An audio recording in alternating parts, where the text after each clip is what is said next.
মানে গরু দেখলে এরা পাগল হয়ে যায়, বউ দেখলে না যত পাগল হইব, মানে গরু দেখা পাগল হয়ে যায়। ও তো দেখে সারা বছর, গরু তো দেখে মাত্র বছরে কয়েকদিন, এই জন্যই তো গরু দেখে পাগল হয়ে যায়।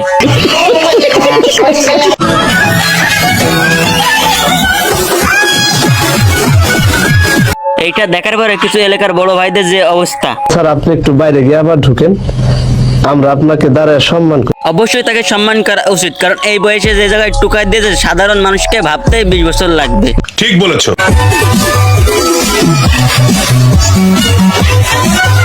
যে ভাইয়ের বউরা যে পিঙ্ক কালার পছন্দ করে তারা কিন্তু এগুলো দেখতে পারেন, তাতে আপনার সংসার সম্পর্ক ভালো থাকবে।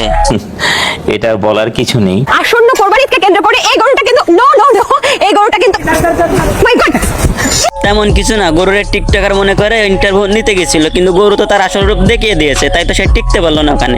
রুম্বার কত টলটলার টিকটক লালার মতো। ভাইরে ভাই, আমি তো ফুল অবাক হয়ে গেছি দুম্বার নাম নাকি লাইলা শুনে।